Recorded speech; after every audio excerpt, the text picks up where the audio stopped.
Ladies and gentlemen, good morning. This is such early in the morning, and thank you so much for being with us for this session. This is the 70th anniversary of the Jeju Forum, and on the last day, we will begin the very first session. I'm Chung-Ju, your MC today. Good morning. Thank you so much. So, without further ado, let us begin the session under the title of the Role of Korea in Coexistence and Cooperation in East Asia from Foreign Journalists' Perspective. Let me introduce the moderator.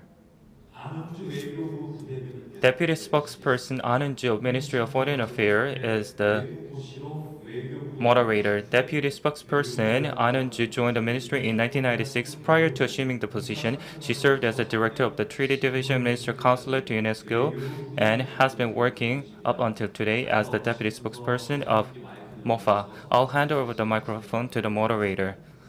Please welcome with a big round of applause.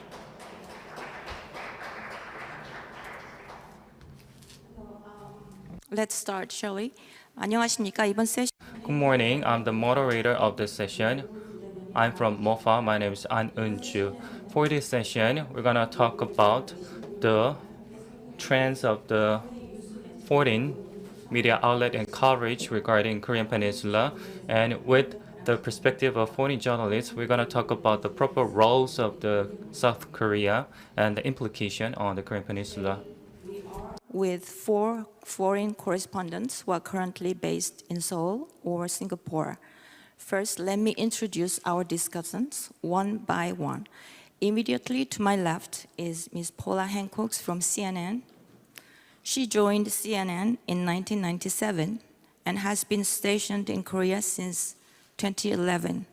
She was awarded the DuPont Columbia Award in 2004 for her reports on the Indian Ocean tsunami, the Admiral Murrow Award in 2006 for her reports on conflict in the Middle East, as well as the Royal Television Society TV Journalism Awards in 2019 for her reports on Hong Kong. Most recently, she did a one-on-one interview with President Yoon Suk-yeol. Next to Paula is Ms. Im Yeon-suk of Channel News Asia. She has a long experience and is a well-connected correspondent in Seoul. She started with Reuters in the 90s and since then worked with several media companies, including AFP, Bloomberg, and CNA. She has covered most major events that occurred on the Korean Peninsula and in Northeast Asia. She also twice served as the president of Seoul Foreign Correspondents Club. Next is Mr. Aoki Yoshiyuki of NHK. He joined NHK in 1994 and worked in Sydney, Australia between 2014 and 2020. In Tokyo, he worked as head of Korean Peninsula team, and he started to report from Seoul as his second stint as Seoul correspondent since 2009. Most recently, he conducted an interview with Foreign Minister Park Jin during his bilateral visit to Japan. Lastly, it is Mr. Eric Bagshaw of the Sydney Morning Herald. He is North Asia correspondent for the paper, which he joined in 2014. He has covered a wide variety of areas, comprising politics, education, and economy. And he covers China issues from Seoul and also from Singapore. Now let me give you the timeline. In the beginning, I will talk about the main goals of our section, offering some background information. Then I'll ask each discussant to have up to 7 minutes to present their views on the given theme and subtopics. Give or take, that will allow us around 30 minutes discussion among the discussants to share further thoughts, building on each other's contributions, and about 15 minutes of Q&A with the audience. And at the end, I'll wrap up. So let me begin my contribution. I have joined the Foreign Ministry in 1996, and between then and now, my cohorts and I feel Korea's profile on the global stage has been immensely enhanced. Partly it is Korea's economic status, partly it is geopolitical situations surrounding Korea that puts my country on the map for the peoples in other countries. The Korean wave has helped too, represented by pop culture, culinary fashion, whatnot. For many and varied reasons, Korea features prominently in the global media compared to when I first began my career as a diplomat. Korea has a great willingness to offer and contribute to freedom, peace, and prosperity in the world, and that is our aspirations for becoming a GPS, which means a state which contributes to peace and prosperity of the global community based on the shared values of free democracy. In this time, the biggest challenge in Korea's diplomacy is the denuclearization of North Korea. Another challenge is to look further and look beyond the Korean peninsula proper and train its sights on the wider Indo-Pacific region for security cooperation, stronger alliance, and for economic security. Korea endeavors to play the role of a norm setter in the new emerging economic order in the region. Korea has joined efforts to rebuild secure, resilient, and stable supply chains and step up innovation in technology in order to tackle many problems the world is facing. Foreign Minister Park Jin delivered a heartfelt and sincere speech yesterday in the evening, and for most of what I would have liked to say, I better refer you to his speech, which was very eloquent. I said that Korea wants to become a global pivotal state. I sometimes hear Korea should use a louder voice and become a stronger, more forceful communicator, and that Korea deserves to be heard much more around the world. My job is assisting strategic communication by the Foreign Ministry. What is communicated matters most, but how to be most effective in communication is something that I would like to take a lesson from our eminent journalists' contributions and discussions today. From our side, MOFA has launched a registration system for foreign press corps last year. The intention is to offer better service, such as regular bi-weekly background briefings, which is a first for a government ministry in Korea, and to operating effective communication channels, such as chat rooms and email lists, to provide timely notice and information. The Foreign Ministry will continue to improve its service as it sees that Korea figures more and more in reportings by international media. By one measure, the amount of news coverage concerning Korea has increased threefold during the past 10 years. Most Korea-related news are done by Asian media, and Japanese media lead all others in that respect, followed by the US, China, India, and the UK.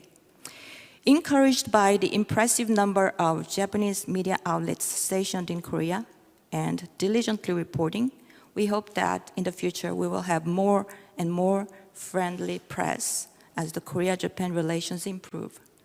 Another thing that I notice is that more foreign media outlets offer their regional service from Seoul. For example, NYT opened a global news hub in May 2021 and relocated its digital team from Hong Kong. The Washington Post launched a global news hub in Seoul July last year. MOFA, the Ministry of Foreign Affairs, plans to deepen and widen its contact with the foreign media and plans to continue to improve its service. We will listen more and often. Today, I hope that this will be such an opportunity, one of such opportunities for us to learn what journalists who know Korea and who have been covering Korea extensively, have to say. The purpose of this session is to have a look at the current situation in East Asia and what role Korea can play for peace, freedom, and prosperity in the region and beyond as a global pivotal state. We have invited 4 journalists from respected media companies to share views on what is expected or anticipated of Korea, and in realizing Korea's GPS vision, how best Korea can communicate with the global community. The session title is The Role of Korea in Coexistence and Cooperation in East Asia, viewed from foreign journalists' perspective. In order,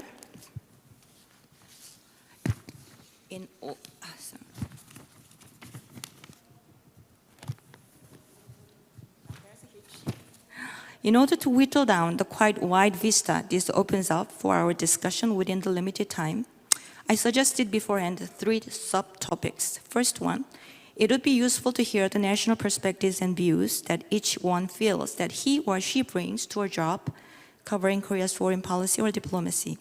Second, I asked discussants to share their views and experiences regarding Korea's public relations efforts.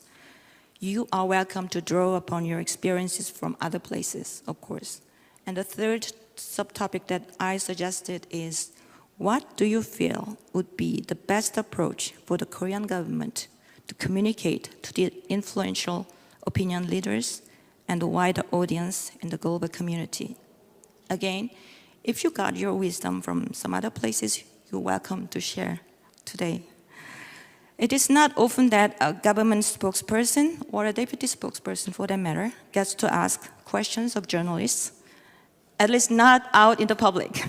So I feel like the tables are turned a little bit, but I'm not going to press that advantage too far. I'm going to rely on you, and I'm going to be in a listening mode. So without much further ado, let me introduce our first speaker. Paula, please. Thank you very much, and thank you for inviting me. I'm delighted to be part of this. And you're right, the tables have turned. This is unusual to be on this side of it. So just to pick up, first of all, on something you mentioned in your opening comments, the fact that you said news about Korea has tripled over the past 10 years, I find really interesting, because I've been here just over 10 years. And the sort of stories that I'm covering today are far more diverse than they were when I first arrived here back in 2011. For example, I mean, the entertainment world here, as we all know, is taking the world by storm. You look at the technological advances that we talk about as well. And of course, you look at some of the injustices, the gender and social inequality in the country. When you go further north, we, of course, still talk about what we have always been talking about, and that is Kim Jong-un, that's his missile and nuclear ambitions, and in a not-so-distant past, talking about talks as well. But the sort of things that we cover, and I speak for CNN, but I think I can probably envelop much of the US media in this when I'm discussing this. North Korea is still the bread and butter of what we do here. It is still the most prevalent story. It is still the story that will inevitably get thousands of clicks online. And yes, we do look at that, and we have noticed now, and we're able to see exactly what people do read, how long they read it for, how long they stay on a particular story. And North Korea is consistently one of the top read stories when it is online. And obviously, when it comes to the United States, they have a huge interest in what is happening in North Korea as well. So that is still one of the main reasons for much of the US media to be here. But of course, the way that South Korea deals with that is something that we're focusing on very heavily as well. The US-China relationship is going to be one that we will focus on we are at the moment, and that's going to be one of the dominant features here in coming years. I had the chance to speak to President Yoon Suk-yeol just a day after he met with the US President Biden. And it was interesting to hear just how firmly he was in the US camp. I mean, we know that the US and South Korea are strong allies. But the dialogue is more about, I mean, he was telling me he doesn't believe that China should be overly sensitive when it comes to the positioning of South Korea next to the United States, that the language was much more forceful than it has been in recent years. And so that will be a story that we'll focus on very heavily, and whether there is any kind of economic backlash from China. So when it comes to not just the US media, but the international media, that is going to be one of the prevalent stories that we are focusing on. And of course, yes, the softer aspects, the soft power aspects of South Korea. I mean, just this week, Squid Game's winning the best series, and also, the leading actor Emmy is very significant. It was interesting. I was reading some of the comments online, and some of the comments on Lee Jung-jae being the first Asian to win the leading actor Emmy, and there were many comments saying, well, he's the first Asian, why wasn't it an Asian American who was the first to win? So the power of the Korean entertainment industry and the hold it has in the US at the moment is making some look inward as well, looking at their own entertainment industry and wondering at the power of the Korean of Squid Games, of Parasite, and making them look inward to see what they should be doing differently, and that's really interesting. The one thing that I'm personally very interested in is this global pivotal state. I'm not 100% sure what it means at this point. I mean, it's a wonderful catchphrase. I asked President Yoon about it to describe what it is, and on paper it sounds wonderful. I mean, it sounds as though this is South Korea looking out to the world and showing the world what it can do, not just soft power, not just economically, technological advances, but being a voice in the international community. This is something that I've yet to see. It's something that I've yet to experience, and I think certainly internationally we've had many issues recently where South Korea hasn't been one of the most vocal countries in the world, and so that's something I'll be interested in the next 5 years or so, to see how President Yoon does try and create this global pivotal state. Because of course, when a country has greater power, there are greater expectations internationally laid upon that country. So I think South Korea, because it does have such an impact in so many different areas now internationally, it will also be held to higher standards when it comes to international expectations. You also mentioned the fact that the foreign media posse is a lot more significant here in Seoul now. As you say, New York Times, Washington Post, we have a lot more foreign journalists here. It's also become a bit of a stopping off point for some journalists who are unable to get into Beijing for visa reasons.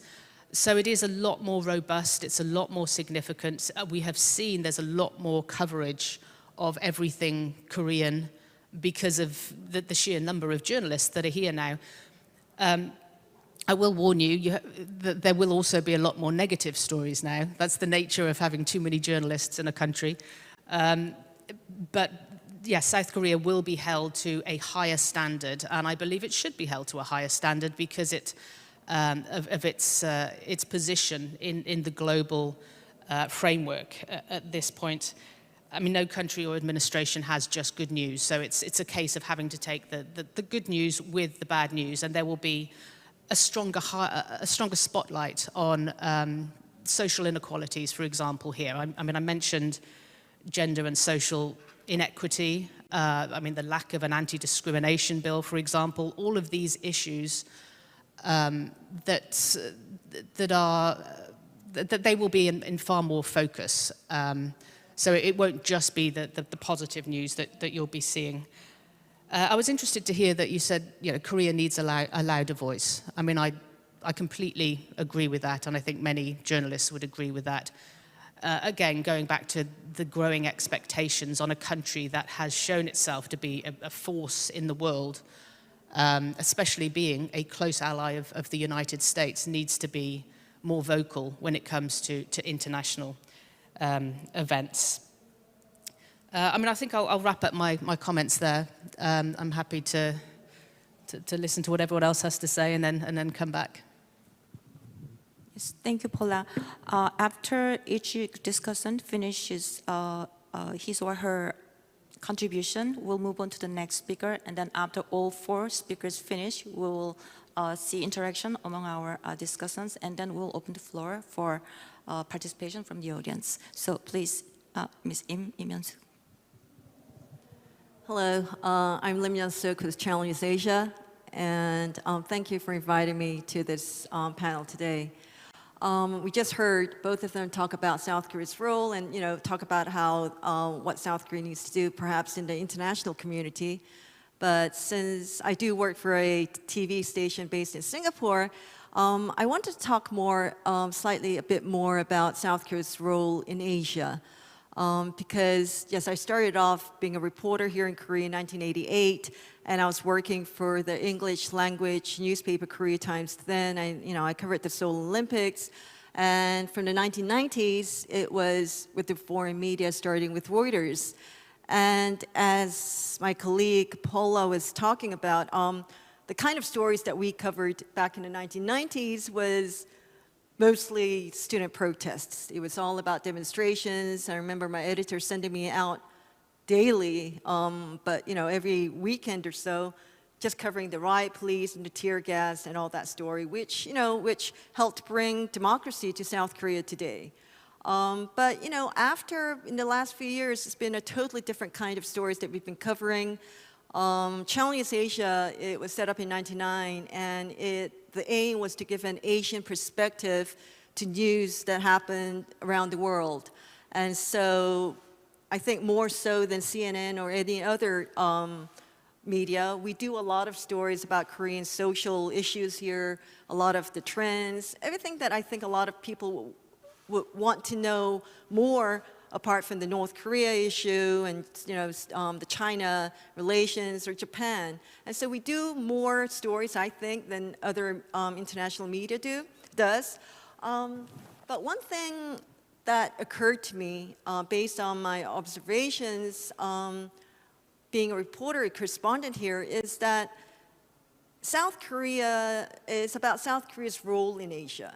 We talk about how South Korea has advanced, and it has, and as Ms. An was talking about, it has put itself on this world map. But when it comes to Asia, and I talk to a lot of my friends and Asian opinion leaders, there is this perception that South Korea is too focused, even now, just on the Korean Peninsula and its relations with the United States, China, Russia, and less so on Asia.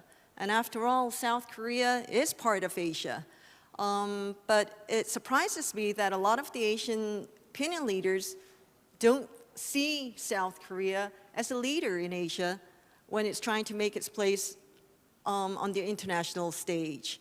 I remember doing an interview with the former President Moon Jae-in, and he was talking about the sunshine policy of how he wanted to engage more with the countries in Asia, the ASEAN, the 10 countries that make up the ASEAN community.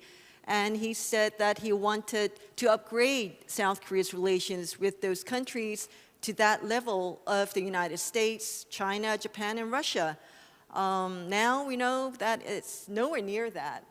But as a South Korean working for a foreign media, I sometimes wonder if South Korea should now that it is up there on, as the 10th largest economy in the world, should focus a bit more, much more, on what is going on in ASEAN, in Asia, because it needs to be recognized as a leader in Asia before it can make its voice internationally. And ASEAN, it's these 10 countries, and yet it's powerful. It's now the 5th largest economy in the world. It'll be going up to the 3rd, 4th very soon. And so I think there'll be a time when, if South Korea takes note of that and focuses more on ASEAN, that it may no longer have to decide between the United States and China, because it can rely on ASEAN. And also when it comes to North Korea, and you talk about the North Korea's denuclearization and, and its relations with North Korea, ASEAN is really the only multilateral country bloc that has relations with North Korea. And if you think about it, United States and North Korea summit meetings, both of them were held in Hanoi and Singapore. So for me, as an Asian and as a South Korean working for the foreign media, we do a lot of stories about North Korea, China relations, Japan, and all that, but sometimes I wonder if perhaps, it would be nice to do more stories and to see what South Korea is doing to become a leader in Asia, and it'll be good to hear from my friends or people outside of Korea in Asia saying that, oh yes, we recognize South Korea, we know what you're doing, and we received a lot of help from the international community in the past. Perhaps I think South Korea can do more on that front.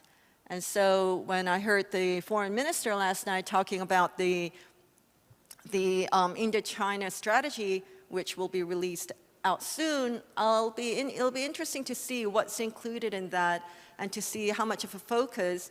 And hopefully, I'll be able to do more stories about what South Korea is doing to become a leader in Asia and to be recognized. But first of all, I think, for me and for any other foreign journalists here to be able to do our job and to be able to tell the world what South Korea is doing for Asia, I think it's very important that we get all the information, that we have access to as much information as we can so that we can tell the world and everybody else in Asia too about what South Korea is doing. So I'll wrap it up that for now. Thank you. 감사합니다. Yes, as Paula said, Global People Trust State, that is an aspiration for the new government. We are into the fifth month, this new administration, and started about less than 5 months ago. So we are building the national vision, and that includes Global People Trust State. And as you mentioned, the Indo-Pacific strategy will be out soon. That is a part of that vision, and I hope that this strategy, when it comes out, will give you a better idea what we are up to. 다음 번으로는 Next, I'd like to give the floor to Mr. Aoki Yoshiyuki. The floor is yours. Speaking Korean because I'm not so good at English at all. So, Greetings, my name is Aoki.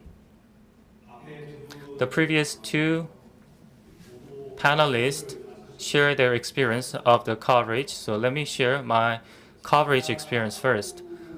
I came to Korea to cover the news back in 2002, when, right after the World Cup, there was a presidential election back then in 2002. And that was my first experience of Korea as correspondent. And from 2006 up until 2009, actually in 2007, there was an inter-Korean summit and presidential election as well, and the leadership changed back then. So I came again as a correspondent to cover those stories. Frankly, as a Japanese, we have a vast interest in Korea. Of course, other countries might have an interest in it as well, but we have greater interest, I should say, because we look similar, we are close geographically, but we are so different in many aspects. Like I said, the leadership changed back in 2007, but that kind of leadership change seldom happened in Japan. And everything is so dynamic in Korea. When decision is made, everything happens so fast. A stark difference with Japan. So everything happens so fast in Korea, and this is one of the biggest difference between Korea and Japan. From a perspective of Japanese, that is quite interesting, personally, as well. And that's why I had a main interest in what happened in Korea. NHK, not just NHK, but all Japanese media outlets have a great interest in Korea, and when they write an article about Korea, they garner attention very much. But that's why we invest huge human resources to cover any Korea stories. As a correspondent from 2007 to 2009, I had a chance to talk with MOFA. Like the moderator said, the background briefing I attended as well. So at that time, foreign correspondents were almost not able to join that, and I was not able to join that as well. But now, things are quite different. On a regular basis, so the MOFA gives opportunities to foreign correspondents so that we have a better understanding of Korean diplomacy as a foreign correspondent, and I'm so grateful to that.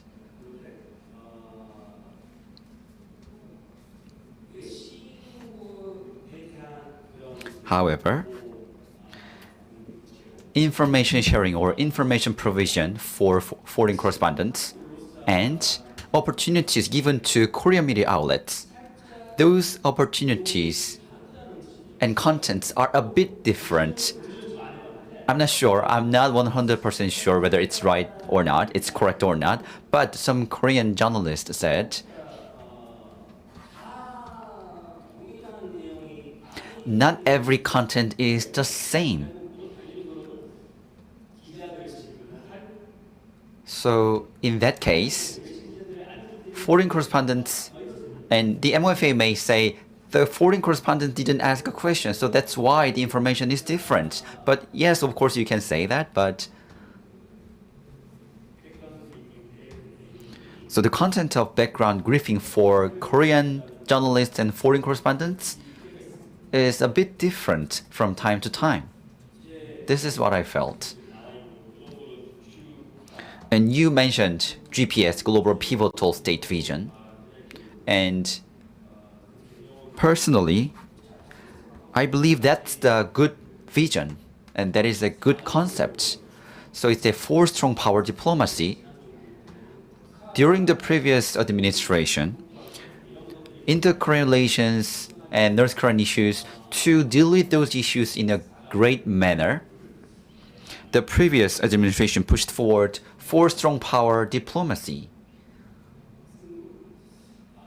That was one of the major focuses of the previous administration. But the newly established Yoon Suk-yeol government is focusing on not just ASEAN, but also four strong power countries, but also GPS, but also on Europe.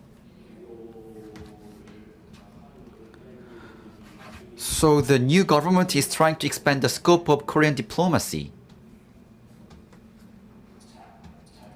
So many Japanese journalists find the vision and activities of the new government very good. Some flies are over here.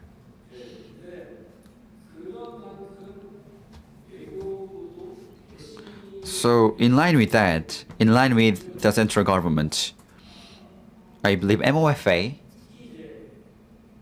should be equal to foreign correspondents as well as Korean journalists. When the president pays a visit to make a state visit to other countries, usually foreign correspondents are a bit more important than domestic journalists.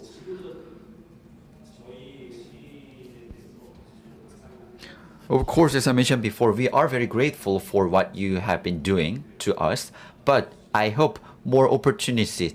I hope it would be good to have more opportunities going forward. Thank you very much. Thank you very much, Chief, for sharing your information. You talked about information given to foreign correspondents and domestic journalists is a bit different, but as you mentioned before, different questions are asked to us. So that's the one reason. Diplomatic discourse cannot always be crystal clear, as you well know, and probably sometimes it's intentionally opaque. And that is because of the balance between the right to know of the public and the prematurity of revealing something, or confidentiality agreed between our side and the other side, and there's always a third party listening and trying to find out what's going on. And it's the plain practiced styles of diplomatic discourse that sometimes the reporters have to find a way to go through the thickets of words to get at the essence. And I'm sure that you have mastered the art, I believe. Okay, so next it's Mr. Eric Beckshaw, please. Good morning, and thanks very much for having me at the forum. I was last here in Korea to cover the presidential election in March, and it was an extraordinary scene because you had this kind of this scene complete with K-pop, with dancing dolphins, flag-waving spectacular. There were 20,000 people, I think, down in Seoul Plaza, and another 20,000 down in Cheonggyecheon, I think, Plaza. I probably pronounced that incorrectly, but I'll do my best. And I thought when I was there that, wow, this is an incredible story, an incredibly, vibrant democracy that has emerged in a space of 50 years, essentially from dictatorship. But I think the truth is perhaps we don't hear as much as we could from Korea, and we don't hear that story told often or very well. And it's a compelling one. I think it's a compelling one for Asia, it's a compelling one for Europe, and because both regions are going through their own battles at the moment with autocratic leaders, that's the story that Korea should be selling. But in order to do that, Korea has to take some risks. Korea has to have opinions and a voice, and that means that poses a challenge, I think, for a foreign ministry and for a bureaucracy that perhaps has been reluctant to take risks in the past. And that's because Korea obviously has a very difficult set of geopolitical circumstances. I think anyone with the background knowledge in Korea's position would be aware that it has to have nuance. But at the moment, the loudest voices in the room are often those without nuance. We are dominated by, the very strong opinions of the Chinese Ministry of Foreign Affairs. We are dominated by the equally strong opinions, sometimes, of the Americans. And Korea has a role to play in the middle of those two. But that, at the same time requires access and, again, a risk-taking approach, perhaps by the foreign ministry, that opens up its people to criticism. I'll go to that point on difficult geopolitical circumstances. If we compare with Taiwan and India, they also have difficult geopolitical circumstances, but we actually hear more from both on the world stage than we do from Korea. My editors back home often ask, what is Korea's perspective on this issue? And too often I can't tell them because in the past there has been, a somewhat difficult or occasionally frustrating relationship where it has been difficult to source original information outside of quoting local Korean media. There are, for Australian readers, the stories that they are interested in, much like for readers in the US or Japan or Singapore, have changed over time, with Korea becoming a more significant diplomatic player. And it's, of course, no longer just about North Korea. It's about, Chip 4, AUKUS, the Quad Alliance, the Five Eyes, all these different huge multilateral groupings, which Australia is also involved in, that Korea sort of has been around the periphery of. There are issues, clean energy, hydrogen, iron ore exports, and all the cultural issues that was mentioned by my colleagues. Korea's position on all of them are vital interest to Australian readers. So I'm encouraged by the changes that the Foreign Ministry sounds like it's making. I think some of my comments apply not just to the Foreign Ministry, but equally to Korean business and to Korean, even to Korean academics and cultural leaders. There is a scope there, and equally perhaps we've also seen at this conference some levels of reluctance to engage in open questions and open discussion that is not just a government reluctance, it's actually across a broader societal thing, and that comes from, you know, decades and if not centuries of tradition and so on, but that's a change, it's an evolving set of circumstances, I believe. So, to the point around what the government perhaps can do, there is in the past a perception that it's quite bureaucratic. We often have to go through pre-written questions, and there are often perhaps too many interview refusals, and that equally occurs both with business and government as well. So I commend the steps that the Foreign Ministry is taking to broaden its outreach under the GPS vision. I think it's an important first step, and this session is itself an important acknowledgement that perhaps foreign media relations haven't been as good as they could be. So, just a couple of practical tips. Journalists hate quoting other journalists. I think we talked about this briefly last night, but we cannot quote Yonhap if we are writing stories for our audiences. I know this is a difficult truth to follow, but we like our own information, and that's because we're a jealous bunch.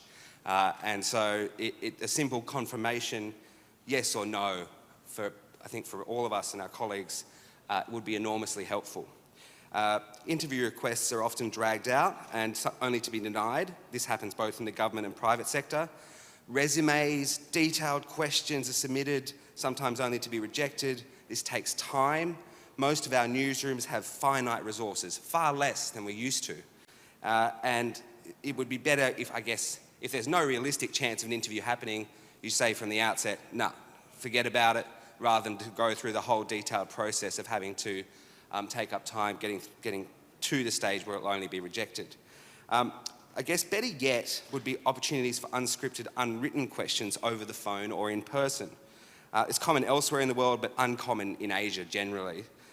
This better serves the readers and often the interviewees themselves, who are freed from boring, scripted remarks and allowed for more insightful comments. Background briefings. It's great that MOFA is doing these now. You know, not all journalism has to be on the record.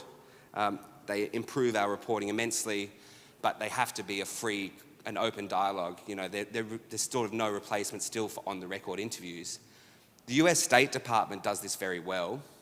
They're almost there every week, I think. There's a background briefing which is very broad-ranging. And it helps guide our perspective on our current events without quotes. I've no doubt it's an important reason for why the US's ongoing standing, you know, is so high in the region, but, you know, we shouldn't equally, as I said, substitute it for on-the-record briefings.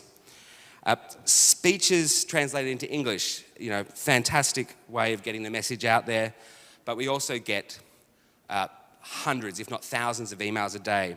So I think from the Korean MOFA perspective, if there's a speech or comments made by officials that are particularly relevant to our interests, it's always helpful to be pointed in the right direction and to get a personal tip to say, maybe you should look at this. I know everyone's very busy, but it just helps guide relevant reports to us. I think, you know, ultimately a confident country asks questions of itself and allows others to ask tough questions of it. And it will mean having opinions, it may mean some controversy, and it may even mean some news, but democracy is better for it. And I think the Jeju Forum, again, has a role to play here.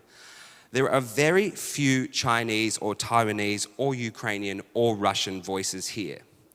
We have a conference that is largely filled with Korean academics and a few other sort of ambassadors and other officials, but, you know, if we're honest, Ukraine was mentioned 47 times in the program. There was only one Ukrainian speaker. Russia was mentioned 32 times. There were no Russian speakers. There were several representatives from Chinese think tanks, but none from Taiwan. I mean, I think it's difficult to get everyone on the same page if they're not in the same tent.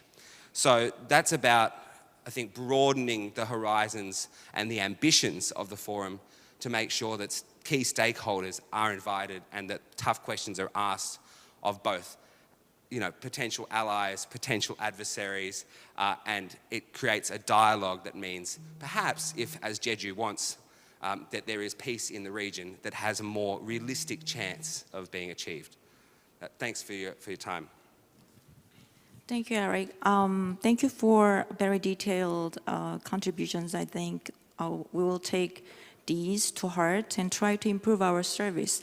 There's an old saying, if you keep quiet, at least you're above average, but it's going to change. If you keep quiet, at least you're above average. That is the old saying, but the culture is changing, new generations are emerging who are very assertive and vocal. And we are going to see the change as years go on, but right now the ministry is also trying to improve its service. What you mentioned, we are trying to correct, and we will do better and more. I can promise you that. And regarding the more diverse attendees necessary, the Jeju Forum organizers are always conscious of that issue. So I think they are doing their best, considering the situations surrounding COVID, et cetera. But your very valuable contributions are very much appreciated. Thank you. And now we will have a discussion among ourselves for a bit. We don't have a lot of time, so if you want to comment on each other's contributions, you're welcome to jump in. Do we have to go around? Yes, please, Paula. Yes, I mean, all excellent speeches and really thought-provoking. I think the one thread that goes throughout all of our discussions and viewpoints is access. And I've been here more than 10 years, and this is a conversation I've been having for 10 years across multiple administrations. And now that the interest in all things Korea is so wide in the international journalism world, it is more imperative than ever that foreign media has the access that domestic media has. I mean, foreign media in this country has always been a little bit of an afterthought, I feel, and sometimes considered a bit of a nuisance because, we can't be coerced into a certain way of thinking, and we will write what we believe and we say what we want. And so in the past, and I'm not talking specifically about this administration because it is still young, we have felt a lot of resistance to being able to access the basic information. I mean, countless times, again, not within this administration yet, but I have been told when I've called up and asked for a confirmation of something, just quote Yonhap. And as Eric said, we don't like quoting other journalists. We need to get the information for ourselves. I mean, one way of doing that is the background briefings. They are immensely useful. There is no replacement for on-the-record comments, but they are important to get the nuance of a story, to get the background context of a story. But still, there are a lot more briefings and background briefings for domestic media that when we try and have access, we are denied, or we are not given the same access. The US example is a very good one, because whenever there's a briefing from the State Department, the Pentagon, the White House, it's posted online. Whenever there are background briefings, even as a non-journalist, you can subscribe to that and you can have the transcript of those background briefings. I think that transparency is extremely important in a global leader, and South Korea is becoming one of the global leaders. I'm heartened by what President Yoon is doing each morning when he does the doorsteps with the journalists. I know it has mixed reactions here in South Korea as to whether it's a good idea or not, but that's very similar to what US presidents do. They are accessible to the reporters because they are elected by the people, and the reporters are asking questions that the people are unable to ask them. So it's that sort of accessibility that I think is extremely important, and seeing the man at the top doing that, I sincerely hope that trickles down to other ministries. If I can add a bit of what everyone's been talking about the access. Oh, yeah, she's been here for 10 years, but I've been a member of the Seoul Foreign Correspondents Club for 30 years or so now. And I remember, and I served as president for 2 years, and I was telling everyone last night that when you have a new administration and when you meet the government officials, you talk to them about the access that the foreign media has and has not. And I remember 30 years ago, we were asking for more access or similar access to what the local reporters here get. And even now, I'm a board member this year, and I'm still sitting down with government officials talking about more access for the foreign media.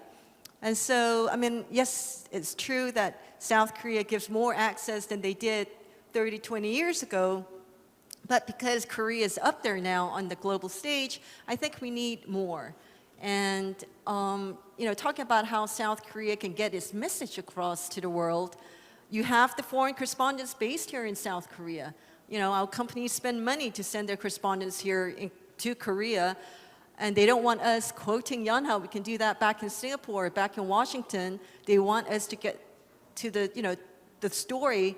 But it's very difficult to do that. And I was very surprised when you said that, about the amount of coverage that South Korea is given around the world, and that Asia is number one up there, because Asia has lots of interest about what's going on in South Korea. But as a media working for an Asian country, Singapore, is not easy getting information, because we're always set aside. It's always the US or Japan or other countries, other media, because they don't think other media or other media from other countries are important enough. And I think if South Korea wants to be that global pivotal state, then it needs to take care of other media too. And there's just so many of them here in South Korea, based here in South Korea. So it'll be great if we can get the information so that we can tell the world what South Korea is doing, instead of trying to get that information through the local media. And one point that I do want to make is, especially when we have the leaders or ministers going overseas, the companies send us to follow them to go to Spain or to the US. And when we're left out of the briefings given by the South Korean government, there's no reason for those media companies, for Channel News Asia, to send me with the president, because I'm not getting any information from the South Korean government. And there have been many, many times when I've been told you can't attend this briefing and been kicked out. And I'm just hoping, and I'm not talking about this administration, and I'm hoping that won't happen, but I think that's something that South Korea really needs to focus on if it wants to become a global leader and wants to get its message across, which it needs to the world. 네, 감사합니다. Thank you very much for your comments. Just to comment on that point about international travel, that's absolutely the key, because basically it's a news hook, right?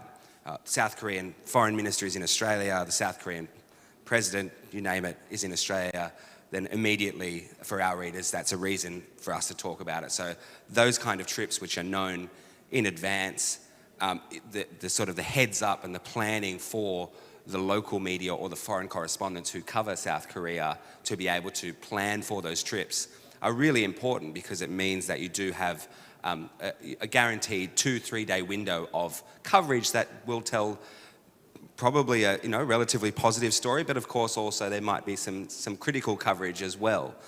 On that point, something like the Indo-Pacific strategy is a really key opportunity for South Korea, where, and I'm not sure what the plans are, but that is a strategy that encompasses a huge portion of the world. And what the Germans did really well with their Indo-Pacific strategy, what the US did really well with their Indo-Pacific strategy, what Japan did really well with its Indo-Pacific strategy and its white paper, was give briefings and interviews to regional journalists so that you could pick out, why does Korea's Indo-Pacific strategy matter to Australia? And that meant that you had that insight at the local level to give a really big picture strategy, some sort of local depth. And that was all pre-arranged and organised in advance. And when the embargo lifted on the Indo-Pacific strategy, you would end up again 1, 2, 3 days of coverage in the major newspapers because it was well organised and a major global initiative had the kind of legs to keep going. So I think those key markers are really good opportunities to develop some of that outreach to international organizations. Thank you. 제가 아오키 지국장. So I have a question to Chief Aoki. Indeed, when it comes to briefings, we are visited most by Japanese correspondents, but the relations between the Japanese government and media are quite close. So this is the area that I want to know a bit more. So could you please share your stories regarding this? So you mean the relationship between the Japanese media and the government? So PR or practices or customs? So cooperative relationships? Okay. Let me give you an example. Each department of Korea has a briefing room for journalists, but that system is quite similar to Japanese one.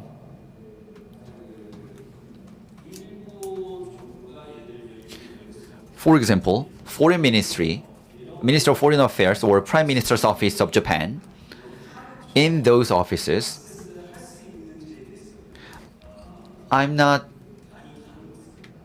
it's a bit different whether our media have access to Prime Minister's offices or Minister of Foreign Affairs. That's quite similar to Korea when it comes to negativity.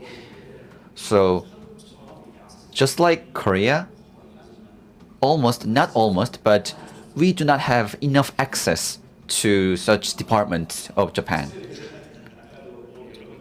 Indeed,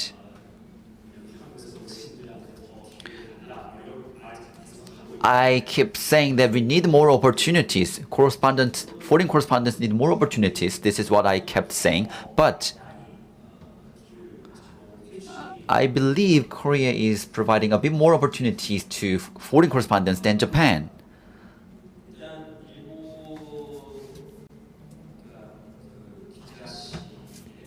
So, some briefing rooms for Japanese journalists are a bit closed. So, along with foreign correspondents and some minor media outlets in Japan have pointed out that they have not enough access to briefing rooms for journalists. So there is a calling for changing some briefing room systems. So we call for more access to media outlets regardless of their size. But still, we have not been yet changed. I don't know how to change it. Still, it is a challenging part. So it's hard to give you an answer. Sure, there's always that. But we are all trying to improve our service. And I promise you, as we improved our service immensely, starting from last year, we'll continue to do that, and we'll provide you access. And I'll do my best to make you do your own reporting, not quoting domestic press. And we have about 20 minutes left on the clock. And at this point, I wonder whether we could open the floor to the audience members. Do you have still further comments you'd like to make? Okay. So if you have a question, please raise your hand. And the mic will go to you. Yes, the gentleman over there, yes. My name is Philip Turner, New Zealand ambassador to Korea. Thank you everybody for really interesting perspectives. And the whole area of press freedom, I think, is something that we haven't talked about too much, but you guys have given a very interesting background. And I was just checking that the World Press Freedom Index has Korea slightly ahead of Japan in that respect. So, Mr. Aoki, I think your comments are bang on. But look, very interested in your perspectives on these issues. And as you said, Ms. Ahn, last night's speech by the Foreign Minister Pak Jin was very impressive in laying out the global pivotal strategy. I guess though we're interested in how that's going to land, what that will mean in practice. And if I can just ask one specific question, an example of that, of perhaps any of the panel.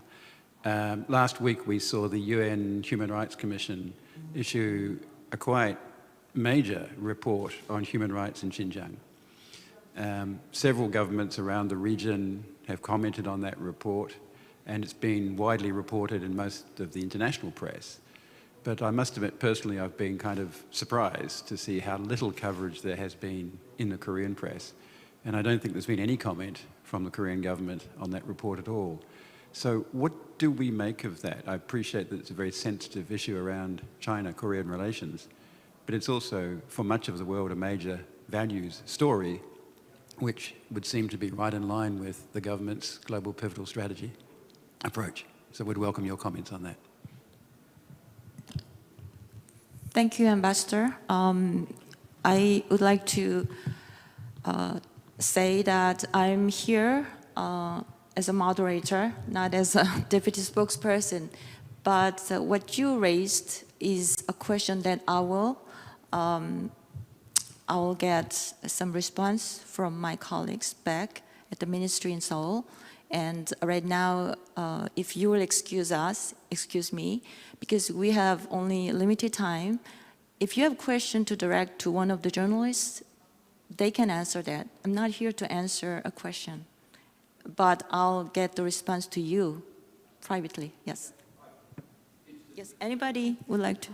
Yeah, I mean, I can jump in on that, Ambassador, as well. I mean, I'm 100% in agreement with you that, and this is something you touched on as well, Ms. Ahn, in your initial comments, that Korea needs a louder voice. And that says everything. The fact that there was no comment on that particular very significant report is just one of many examples of South Korea not pushing itself forward, not wanting to be the first to respond, and in some cases not responding at all. I mean, personally, I moved here. I came from the Middle East. I was based in Jerusalem, where Israeli and Palestinian officials were calling me till late at night, trying to get their point of view across, trying to create the narrative. And when I came here, to be honest, I was shocked that I wasn't even able to name a spokesperson. Now this is changing, but it's very much a case of now South Korea is in this global position. The president wants this global pivotal state. Following on from that, there needs to be a louder voice. There needs to be a reaction to global events, because as there is more attention on Korea now, I think silence becomes a lot more noticeable. Yes, thank you. Because I am firmly wearing this hat as moderator, I'll interact with you later after this session is over. Does anybody? There's a kind of a clash here of Western accountability or ideas of public statements and public condemnation, for example, and the East Asian tradition of diplomacy behind closed doors. And from the Australian perspective, for example, we've seen how perhaps some of that very loud, basically the opposite of speak softly and carrying a big stick. They were speaking very loudly and carrying a very small stick. And that resulted in huge tensions with China, $20 billion worth of trade strikes because of fairly constant and very well principled, I think, statements about whether it was China's human rights record, whether it was COVID-19, but it did cause quite a bit of economic upset and really, a diplomatic freeze that has pretty much lasted for more than 2.5, 3 years. And so the Korean and Japanese tradition really of more raising concerns behind closed doors, to be fair, who knows how effective that would ever be at getting perhaps China or other countries to change their actions. But there is, I think, the temptation to apply a Western lens to whether it's Korean or Japanese actions when perhaps there is a bit of a different perspective in the diplomatic operations. And that being said, you know, something like that Xinjiang report is pretty harrowing, and so obviously you do expect some sort of coverage at least, if not official comment.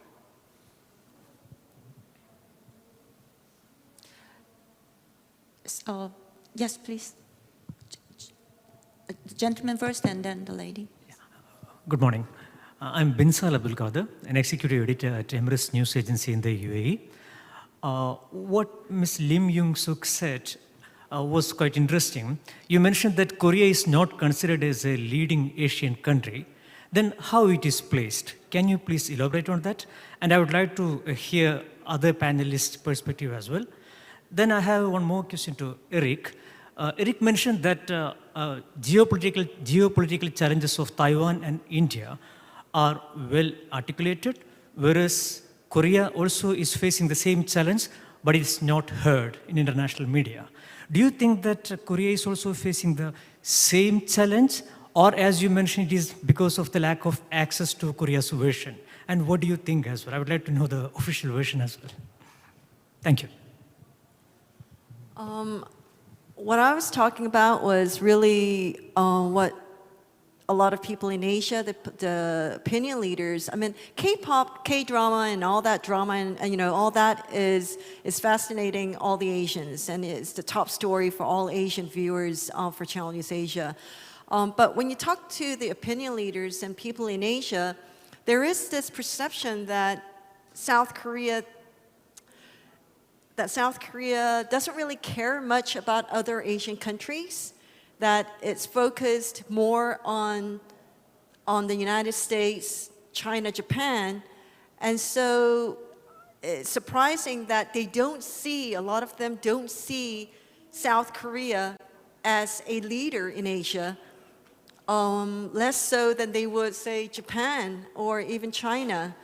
And so, I mean, South Korea has come a long way where you see a lot of the Korean products and they're buying a lot of Korean goods.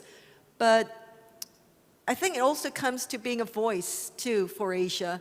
On a lot of the Asian issues, also, South Korea has no voice. It doesn't take sides or I think, you know, so it's in that view that I'm saying that South Korea, I think, needs to do more, whether it's economically, financially helping those countries or even, you know, taking more of a bigger role in the coexistence that we're talking about, the coexistence and cooperation in Asia. I just feel that ASEAN, that South Korea doesn't see itself, and I'm a Korean and I'm an Asian, but South Korea doesn't see itself as one of the Asian countries as much as I think we should, that I think South Korea should. And so that was what I was trying to say earlier in my statements. Thank you. So I think the comparison with Taiwan and India is an interesting one, and it's probably not perfect because obviously each country's circumstances are their own. And Taiwan at the moment really does face a kind of clear and present threat. It's very much, the images are dramatic. You know, we've had a full encirclement of the island by the Chinese Navy. We've had the visit by Nancy Pelosi. It's you know, it's a bit of a tinderbox. But Taiwan also has to speak often and loudly because it has to prove to other countries that if attacked, it will defend itself. So it's this constant public relations campaign that is quite relentless. Their foreign ministry is so proactive about getting their message out there, and they're allowed, I guess, in some ways, to have very strong opinions because there's a threat to their survival, or at least they see it that way. India, by contrast, is the kind of, you know, is the alternative China in the terms of the other big potential superpower in the region. And so it provides a useful balance to perhaps some of the rhetoric coming out of Beijing, and obviously has its own territorial, economic and technological disputes with China. So both of those things mean that they are both almost permanently newsworthy actors, but that it is helped that their coverage is bolstered by regular speeches, by engagement, by all of those other factors that Korea is now trying to do. But they've done it for a long time, and they're very well practiced at it, and it means that their role and their commensurate coverage in world affairs matches some of that ambition, and perhaps in time Korea's will as well. Yes, thank you for your question. I think for Korea, it's not that Korea does not project its voice enough. It's the complexity of the situation Korea is in, because we have a very strong, in fact, the only military alliance with the US, and China is our close neighbor, and it's our #1 economic partner. And we are surrounded by these strong powers, and that makes our situation very uniquely complex.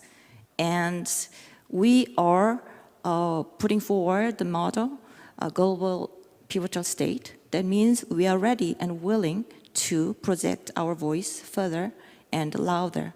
And I think we will continue to do that. That's my answer. Thank you. Another question, please. No, the lady first, and then the gentleman. Hi, ma'am, sir. I just have a simple question. It was all an inspirational speech, and I really loved it. And though I heard a lot of solutions, what I'm hearing most of this session is about Korea's accessibility and informational advocacy problems. And though I know that international relations were a complicated issue, what do you think is the most significant solution to this problem? And your question is directed to one of the panelists? Yes, ma'am. Who? Anyone specifically. I just want to hear the answer. Anybody ready to answer? So do you mean what's the main solution to the issue of access? Yes, ma'am. Okay, thank you. I mean, I guess not to oversimplify it, but more access. I mean, yes, exactly, and it is a work in progress, and it has improved over recent years. Of course, it could get better, but I think that the feeling from many of the foreign media here, and I've spoken to many others beyond just us on the stage about this, is the feeling of a two-tiered system, that the domestic media does get a lot more information than the foreign media. And certainly I'm sure that's the case in many other countries as well, but for the stories that we're doing and the interest in Korea that there is internationally at the moment, it's something that does need to be equalized.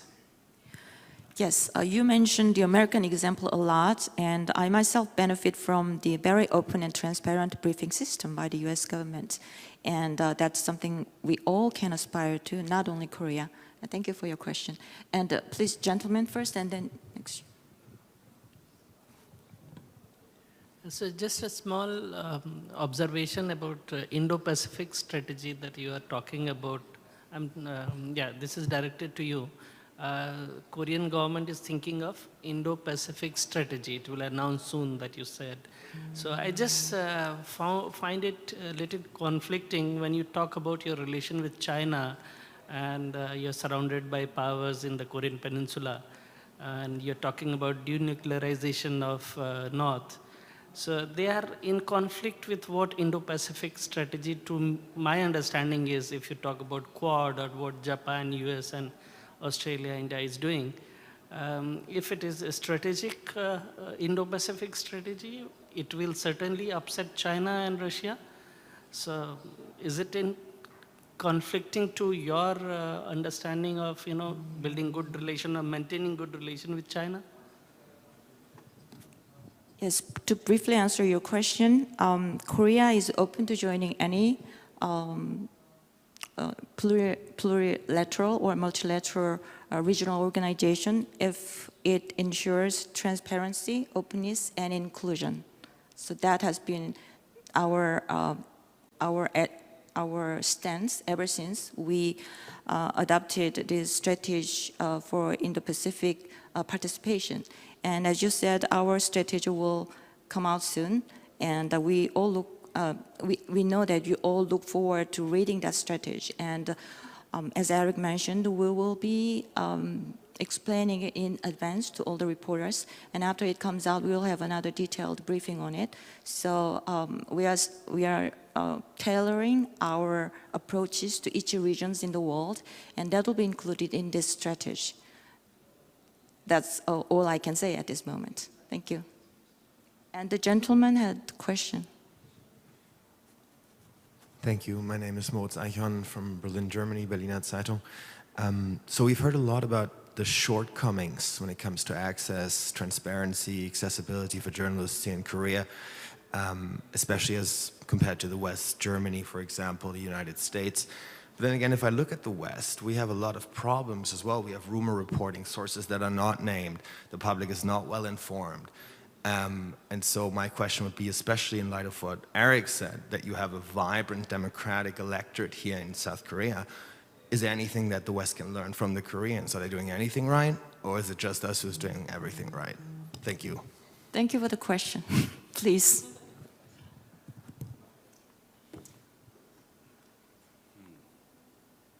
Yeah, I mean, and again, this is from a limited experience, admittedly. Certainly probably far less than my fellow panelists. But I think, you know, Korea's combination of democracy is, you know, and politics from it is fundamentally about encouraging people out to vote. It's about making politics fun. It's about, you know, there's a festival and there's a sense of occasion. And certainly in the West, it does feel like, geez, there's a lot of division at the moment.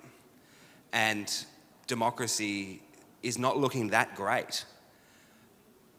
But perhaps those occasional, you know, threats to democracy and those things, maybe that's part of the price we pay for having a more transparent debate. It does seem as though the overall trajectory of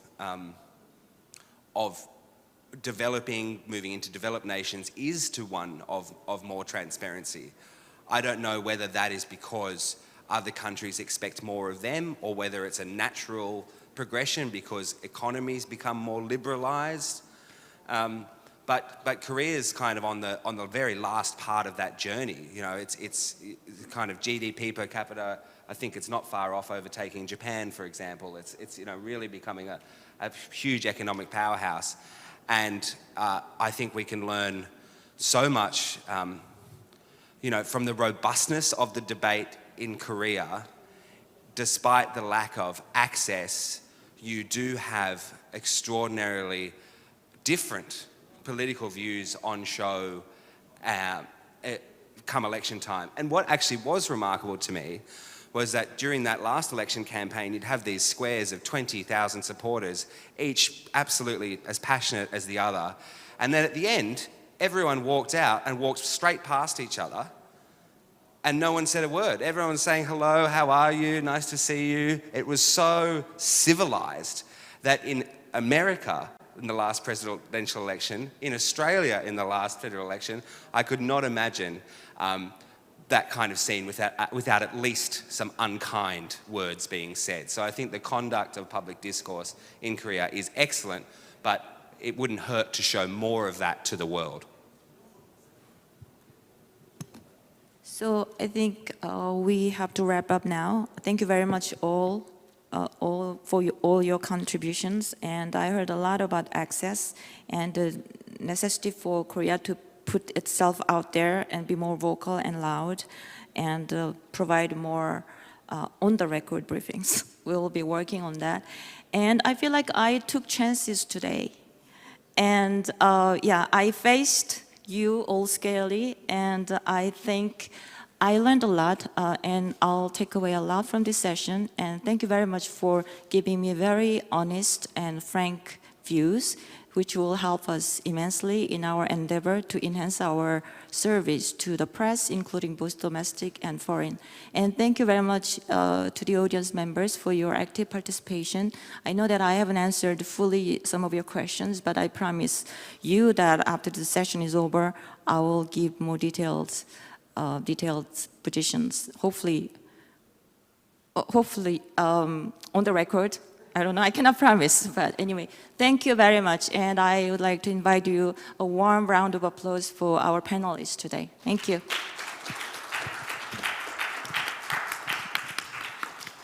네. Thank you very much for sharing your insight. I hope this session was very insightful and informative to you. With this, we'd like to conclude the session on the theme of the role of Korea in coexistence and cooperation in East Asia from foreign journalists' perspectives. Please give them a warm round of applause again. Thank you. We are going to have a 30-minute break, and from 10:50, the next session will take place. And your interest and support and participation would be very much appreciated. Thank you very much.